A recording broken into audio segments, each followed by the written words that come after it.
What's up, everybody? Doing that mic check thing. I am live here right now, and of course, my buttons ain't working. Oh, they're working. Hey, my name is, boom, we try this one. My name is Barry Cunningham, and I'm a real estate investor and burgeoning real estate developer here in the South Florida area. And I'm just happy. It's like TGIT right now. Thank God it's Thursday. Tomorrow we're all off. I may go live depending on how busy I am. Actually, I'm not that busy because we can't do anything. So hence we have this show. We have this show to talk about, this show to look forward to every day at 5:30, each weekday at 5:30, when I try to talk about South Florida real estate and the news that's impacting South Florida real estate. And there's a lot happening right now. And for the last month, every single day I started off with the statistics about the coronavirus. And now people are just going, just crazy. It's not even worth discussing anymore. Now we're told today we had 10,000 new cases in the state of Florida. Nobody died. When I say nobody, we're talking about an infinitesimal amount of people are succumbing to this thing. But all the news wants to say is that Florida is spiraling down the drain and we're all going to die. And if you believe that, you can just go ahead and turn everything off right now. This is about a show about making money in real estate, a show that tells you, and I try to relay to you some information that I have, that I garner that's freely out there. I'm not selling a course. I won't be selling a course. I'm not looking to, get you to do the $9.99 thing and then email you every single day about a course. This is just current news. It's live today. It may have value in the future as you look back or as you're catching up on some of the on-demand episodes. But I'm just talking about real estate. I want to do deals. I want to do deals with people who want to do deals. I want to do deals with people who understand that despite the hysteria and paranoia of the coronavirus, we are in a market that poses an amazing opportunity for profit. Am I ashamed of that? No, not at all. I've said on the show over and over and over, this is the time that you make money. When blood is running through the streets, as Rothschild has said, is a time to actually buy. And right now, with everybody running around with their, like chickens with their heads cut off, this is most assuredly the time to jump in and buy. They're all afraid.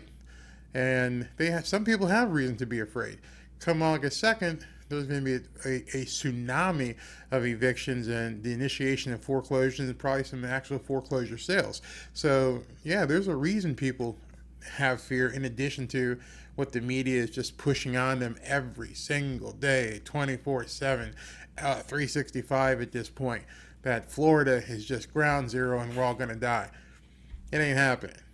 So you guys go ahead and turn on the news and succumb to the paranoia and hysteria. It's time for me to be greedy. While everyone else is afraid, it's time to be greedy. Warren Buffett has said, the time to be greedy when other people are fearful. Right now, there's a lot of fear, and it's being stoked by the media, and it's working. And it's going to work to the benefit of people like myself and others who look at the opportunity available and say, I'm going to cash in on this. I'm going to cash in big. So one of the things I wanted to show you guys was something that popped up the other day. It says the coronavirus could lead to a spike in foreclosures in South Florida. Duh. Yeah. If people aren't working, if people can't, sustain themselves, you're going to eat first. You're going to keep the lights on second. And then somewhere fourth or fifth, got to have a car. And then, of course, people know it can take some time to be foreclosed on. So that wave right now that we speak of, it's coming. It's most assuredly coming. Anyone who tells you otherwise, they're lying to you. You can't continue to make a mortgage payment on a stimulus check. That's just not going to happen. And who knows when the next one is, but you can't call the bank and say, listen, hey, don't foreclose because I'm going to get another $1,200 check next month, in 2 months, whenever that check is going to come. Can you guys hold off? Not going to happen. And this is what we're going to see. We're going to see the coronavirus leading to a spike in foreclosures in South Florida. Um, Quote here, I believe that there's going to be some sort of bubble bursting in the real estate market. So somebody's got their pulse on this, hand on the pulse, finally understanding we're in a lot of deep crap here. It's coming. It's not even like maybe. It's not an if. It's coming. And so if you understand that, as I showed you yesterday, how to research properties that are in foreclosure and research properties that are beginning the notice of default stage and working through the public records to find out where are these properties that are coming in foreclosure. If that bothers you, that's fine. Jump out. Go be a, Florence Nightingale. Go help people out. Pat them on the head. Understand what you're going through. The big bad coronavirus is really bad, but we're in business, and business people have to understand how to survive and thrive through this. You have to get past where we are right now. It's easy to cocoon yourself and think that it's everybody else is going to do the same thing, and that's not true. Those of us who are putting the foot to the pedal and pushing it, because now is the time where you can really capitalize on this. We're not Marxists. We're looking to make some money. It's that simple. Now, the key here is to see where things are headed, where that puck is going. As Wayne Gretzky said, you want to skate to where the puck is going to be, not where the puck is. And so reading the tea leaves now and looking and seeing what's happening, it's going to be really important. I mean, as I said, the foreclosures are coming. It's not that they're it's not. It's just a matter of when. And when these things come, it's going to be devastating for people who aren't prepared, and it's going to be an amazing profit opportunity for those who are. And that's why I hope you are. And the reason I'm talking to you right now is if I can get you prepared and you start doing deals and we start doing deals together, that's where it becomes a win-win situation. If you find a house that, somebody's in trouble and need to cash out, and go ahead and give me a call. Just leave me a message, leave me a comment. By the way, today is the first day I'm trying it out, so I hope it works. And yesterday I told you about all the new equipment, but today we're doing a simulcast. We're simulcasting on 2 Facebook pages and on a YouTube page. And I hope the connection here with the internet is strong enough to do it. And if not, then it could be problematic. But at least we're trying. We're going to keep pushing the envelope. We're going to keep trying new things. Fail fast. Find out what works, what doesn't work. Get the word out in the market about what we're looking to do. We're looking to buy houses. We're looking to help develop some property. And if you are in the market for a deal, you have the opportunity to get a hold of me, and let's see if we can't massage something together and make it work. Let's just do that. So I sent out a pro forma, per se, a notice of what we're going to talk about today. And we've all seen malls. We've seen malls all over the place, and especially right now, we're seeing a ton of them that are going through hard times. Could this be? Could it actually be on purpose? It's got to make you wonder at some point that every mall that you go to right now is basically empty or closed. And if one is open, it's not getting near the foot traffic it used to. And so we may be, in essence, looking at the death of a mall right in front of us. We may be seeing that these malls are just going to close and not be able to be sustained any further. And it just makes you wonder, what are we going to do with all these properties? What's going to be the end game here? We're talking about properties with, hundreds of thousands of square feet. Some of them with just maybe 200,000 square feet more, depending on some of these super malls that are going to end up going away. What do you think is going to happen? What do you think is going to happen when we see these malls that are just completely empty, with no people in them, nobody around? Do you think it's going to keep the same way we see it now? I don't think so. I think what we're going to see is a political landscape that is maybe being choreographed behind the scenes that we don't know about. And I don't really care. I'm not getting into who you should or shouldn't vote for. That's up to you. But if what I see happening is going to happen, then you need to be ready, because this could be an epic way to make some money. And even if you've never been involved in real estate development, it may be something for you to jump into. Okay, so let's talk about that. And so what I'm seeing in this article today, and it was on Bloomberg, and it's talking about basically the death of the mall. I zoomed in here, and it says, as the pandemic hastens the retail apocalypse. Now, what you may not know, I was in e-commerce for a while. The retail apocalypse has been happening for quite some time. The pandemic didn't do it. With the ease of being able to buy something online, digital marketing, digital commerce is killing them all. Obviously, the big dog on the block is Amazon. My wife's on Amazon all the time. Stuff comes to the door. We don't have to leave the house. There's enough credibility with Amazon that we just buy what we want. In addition to that, there's probably 2 million Shopify stores out there. You can get anything you want. Within 30 days of something being hot, there's somebody ripping something off. You don't even have to get it from China. You can get it here in America. Every single store that you know of now has an e-commerce platform. So when you see this here about the pandemic, maybe it hastened it. It may indeed have pushed it further along, but it's coming. And so what it says here is that the dying mall's new lease on life, apartments, turning malls into housing. And something is going on here that you need to be aware of. And it says some developers are betting that empty malls can mix housing with stores and community space.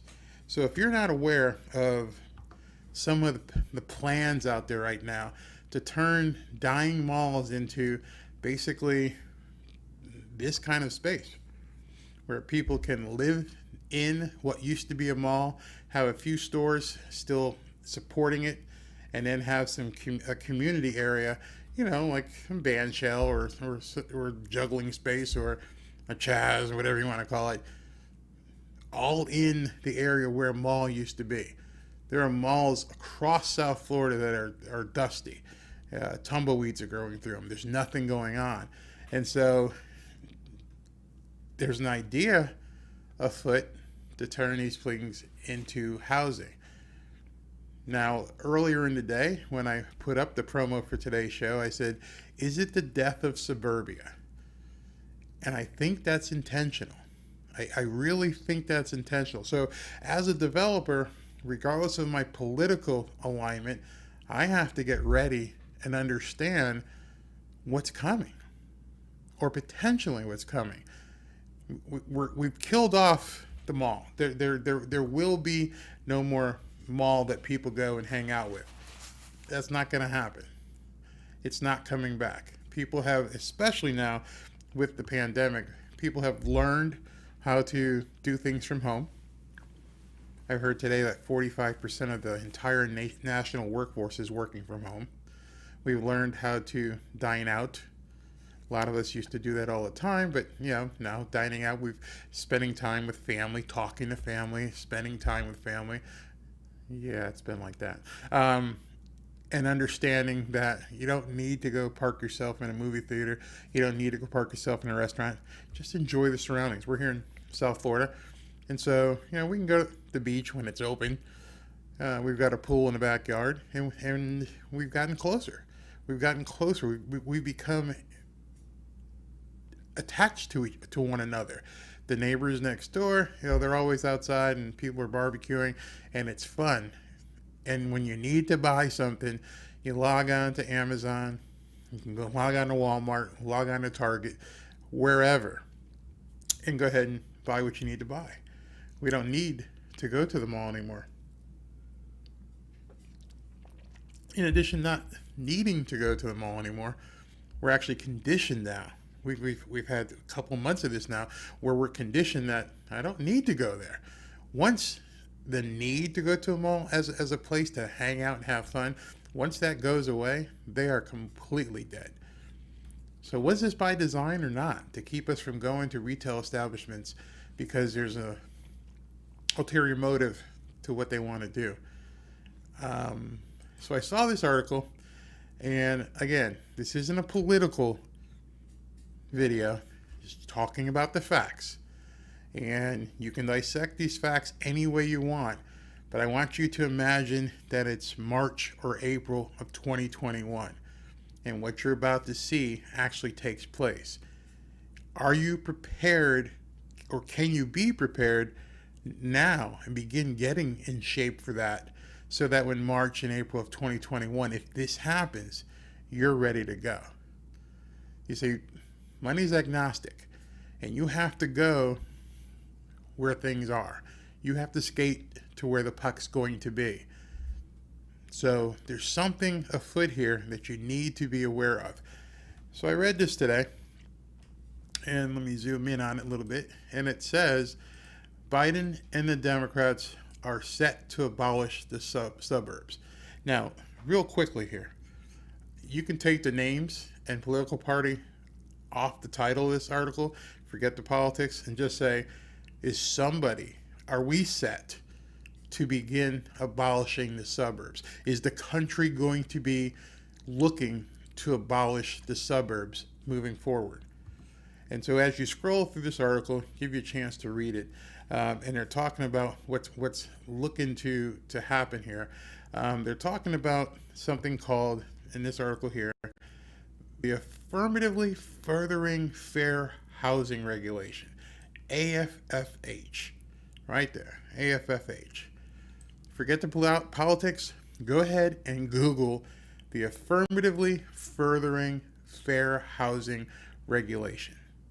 Dissect yourself, extricate yourself from politics, and just learn, read. Don't be a victim of Twitter.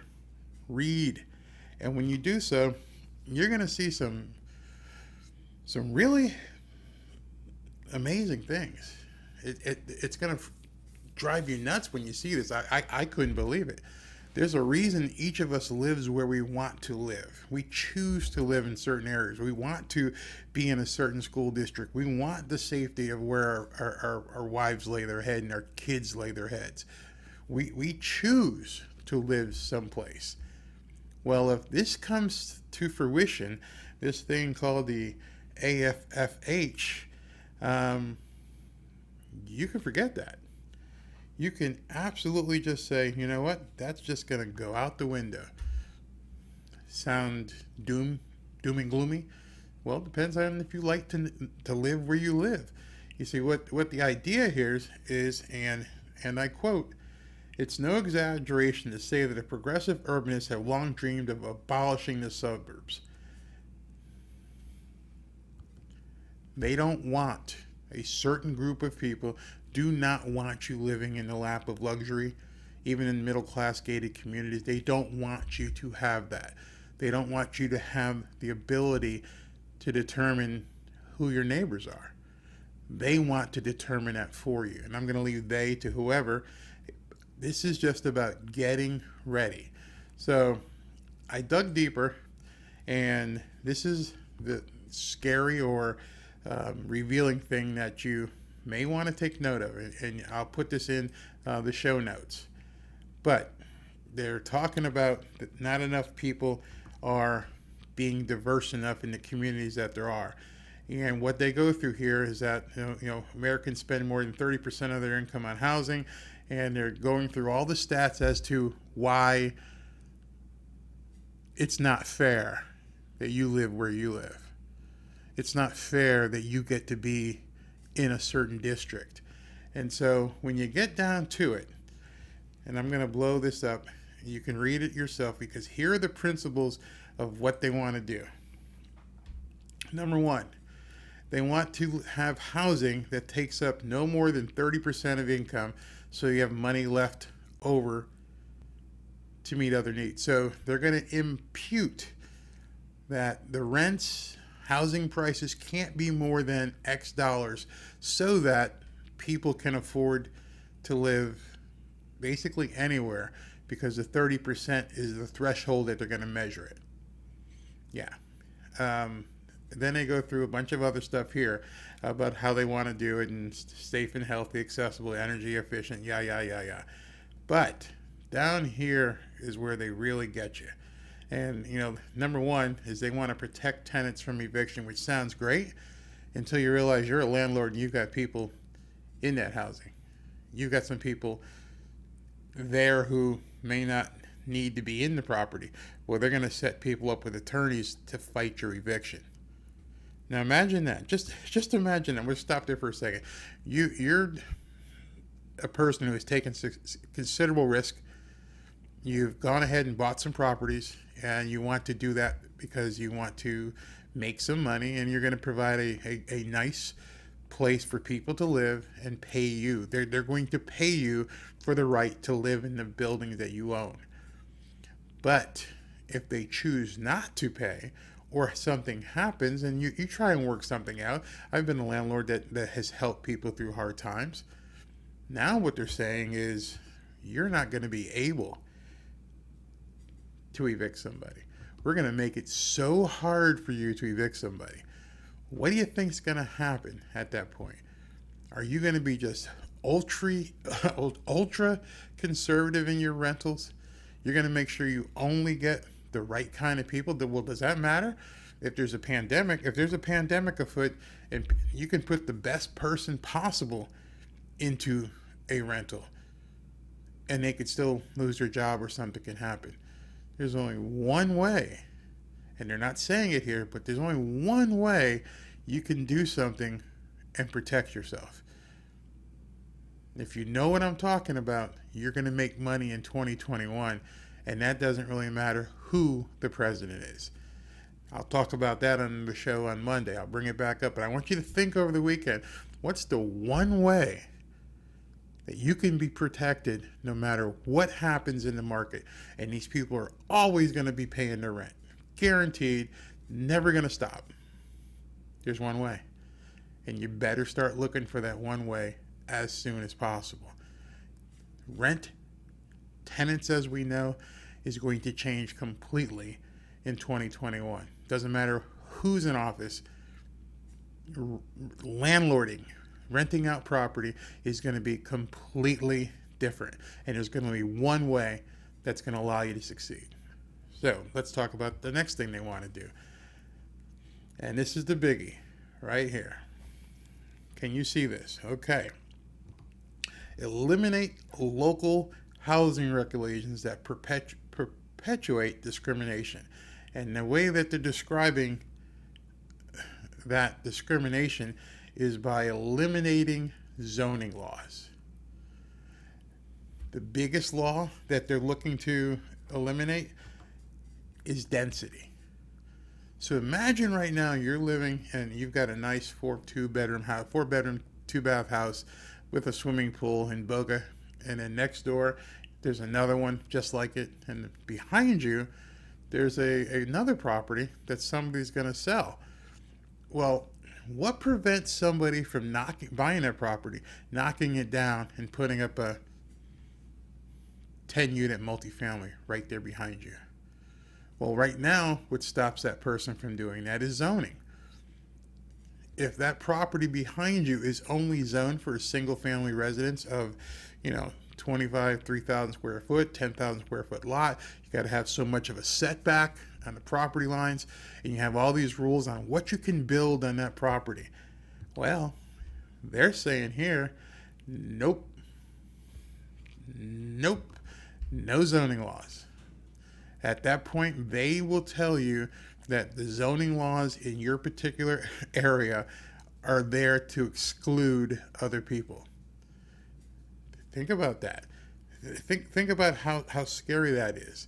Is that right now, the only thing that protects you from having a tenement behind you, a multifamily 10-unit building, the only thing that protects you is the zoning that the city put in place to make sure that nobody built a 10, 12, 20 unit monstrosity behind you.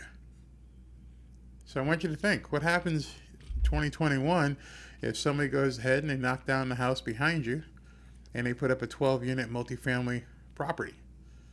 You have 12 different families in there. Now it's no longer a single family residence or single family community. And what do you think happens to your property value? It drops. You now have a 4-story, 12 unit building sitting behind your property that you don't know who's going to be living there. You don't know. We already know how much they're going to be paying because it can't be more than 30% of their income. So you know what type of people are going to be moving in. Doesn't mean they're bad people, but there is a type of person that's going to be moving into that property. That's where we're headed. So you can, read further in this article, and it's pretty simple what they're going to be doing, and then what they're looking to do is to hold financial institutions accountable for discriminatory practices in the housing market. So I bet you worked and you saved a bunch of money for down payment to buy the nice house in the nice neighborhood that you have, and banks have not afforded that kind of loan to people who may not be qualified for that type of loan. Well, now they're going to get qualified. If you guys remember back in 2007, 2008, 2009, if you could fog a mirror, you could get a mortgage. Literally, if all you had to do is say, I want a mortgage, and you got one. And then, of course, the market tanked because everyone who had one of those mortgages that they didn't qualify for but had to be given it, the market tanked. And the values all around the foreclosures took a tank. And we have recovered. Things are better. Well, guess what? Guess what, everybody? You're back there now. It's coming. It's coming, and there's not much you can do about it. Because if things change, they're also going to roll back the regulations that are in place right now. So just think about that. They're going to, at least they're saying, they're going to eliminate all zoning restrictions. You want to build a 12-unit property, which as a developer, hey, that makes sense for me. That's why I'm also excited, because I have to go either way. I'm not going to fight about the politics. The politics will take care of themselves. But I need to know that if in 2021 the zoning changes and all I've got to do is buy the house behind me, knock it down and put up 12 units, why wouldn't I do that? Why wouldn't I take advantage of where that puck has gone to? Why wouldn't I skate really fast to that area and go, hey, listen, that house is worth $400,000. I'll cash you out at $400,000. I'm going to put up a 12-unit building. I'm going to charge 30% rent, market rate for all these different units. I'm going to charge $1,000 a month. I'll pull in $12,000 a month in revenue. I'll have people paying rent who will never be behind because of the thing I'm going to tell you about on Monday. And now I'm making $12,000, $13,000, $14,000 a month on something that's a 2% loan, because they're going to make it easier for people to do that. Be ready. It might suck. I would hate to see this enabled. It would drive me crazy if this is actually what happens. But as a prudent investor and developer, I need to know what's going to happen. I need to know that if it does happen, that I'm ready. And so as a realtor, as someone who's in the real estate business right now, I think you need to know as well. If they're going to look at turning malls into residential housing, well, maybe it's time to start riding around and checking out these malls that are dilapidated, that aren't doing well. There's going to be a lot of them. I mean, Simon Properties alone, they've got the big giant malls, but think about how many strip malls and things are here in South Florida, that you drive down 441 and just see them lined up one after the other. Imagine turning all those strip malls into housing units. I mean, even the smallest strip mall might have, I don't know, 10, 20,000 square feet to it. It probably has, you can go up because those buildings are built stronger. You can put maybe 10 units of apartments in these things. They've got the parking out front. This could be a potential gold mine. I don't want it to happen. I don't want to see our malls turned into, affordable housing. I would hate to see it, but I hate to see these things empty at the same time. It doesn't do anything for anybody to see, a Macy's or a Nordstrom just closed up, waiting for another tenant to come in, and there's not going to be one. I mean, there was this place on 441 and Sunrise, just huge old Sears or Kmart, and it just sat there vacant year after year. And I used to drive by it, and I would tell my other partner, I'm like, man, that's a prime piece of property, but I don't know what to do with it. I'd love to buy it, but I don't know what to do with it. I'm not going to I'm not in the business of retail. I'm not going to put a store in there. Man, that property right now, if you said, listen, you got about 20 acres here, and I'm going to put in 100 units, and I'm going to make sure that all these units are for affordable housing, and I need you to give me a 2% loan or do some crowdfunding and put that deal together. Home run. Think about, just drive from, South Miami just to Fort Lauderdale, just see how many dilapidated, vacant commercial properties there are. Never mind what's coming with the office market. The office market is going to be, with 42% of us working from home now anyway. Imagine what's going to happen with the commercial office space. How many of those things are just going to go under? Again, this isn't something I'm doing. It's not something I want to see happen. But as a prudent investor, when I see that they actually put in writing what they're hoping to do, it's right here. It's all right here. There's nobody hiding it. You can actually just click on here and see what the plan is. See, and there's something in here that you're going to want to see. I'm telling you right now, do your homework, because I said I'm going to talk about it on Monday, how you can do these multifamily deals and never have to worry about evicting somebody. And that's what they're doing. Just so you know, just between you and me, when they say they're going to give these people attorneys and basically take away your ability to evict somebody, it's because they already know where the money is. They already know how you have to play ball with them. And the enticement that they're going to be offering is just going to be amazing. And landlords are going to go, well, of course I'm going to do affordable housing. Why wouldn't I do affordable housing? That's what I have to do. As an individual, I think it stinks.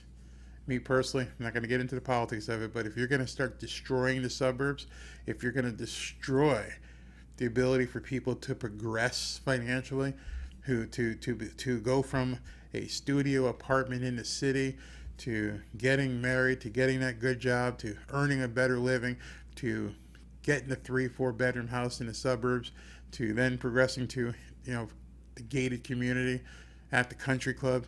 If you're gonna take all that away, I think that sucks. I think that just makes the ladder, and it hurts the general person from moving forward. You're taking away their motivation. That's the personal side. On the business side, that puck is over there, and I got to skate to it as fast as possible. I never want to be the person without a chair when the music stops. So I'm going to let everybody else scream on Twitter. I'm going to let everybody else go to the rallies and do the protest on either side or the other. I know which way I'm voting. I know what I want to see. But most importantly, if you are a prudent real estate investor, be ready. Be ready for any eventuality. Whatever comes, comes. Whatever doesn't come, doesn't come. So if they're wanting to turn these properties into affordable housing, and they're going to do all kinds of different regulations to make sure that happens, well, be ready. That's all I can say is you never want to be that person without a chair when the music stops. Things are maybe great right now, but if the regulations change, don't be caught flat-footed. And that's all I can say today. So some of you guys may be here tomorrow, some of you guys may not. Holiday weekend. I'm probably going to be here. You'll see a notification, but look this stuff up. Do yourself a favor. If you're in business, if you're in real estate to make money, forget all these courses. They're full of shit. Don't buy any course. You don't need a course. Read a lot. The information is free, and you just have to understand what's going on out there. If you do, you're going to make a lot of money. Like, for instance, okay, let me just give you a for instance. I drove by a house today. I looked at it, and it didn't look all that good. Bad house in a good neighborhood. Overgrown. And so I look up, is this property for sale? And the house is for sale. It is on the market. And then as I always do, I say, okay, well, if it looks that bad, is the person in trouble? Now, understand, trouble may mean foreclosure, may mean divorce, may mean death. Who knows? But is this person in trouble? So I look up who owns the property. It's an LLC. So I go backwards and I go, okay, how many other properties does this LLC own? And I put it into public records, and boom, there's a whole bunch. Okay, so who's the directors and managers of this LLC? I get the name. I put the name in Google, and this guy and his wife got arrested in November of 2019 for a whole bunch of charges. They're going to go to jail. And so I say, oh, myself, let's look and see how many of their other properties they're selling. Are they liquidating? Do they need the money for legal fees or whatever? And sure enough, 4 or 5 of the properties that he owns here in Boca are for sale, and he's looking to dump them. Do your research. Do your research. Do what other people won't do. Don't just look at the MLS. Don't just be on the daisy chain emails. Dig. This is a part of it. Doing this kind of due diligence way in advance is going to help you. So I'll talk to you guys tomorrow maybe. If not, have a great 4th of July.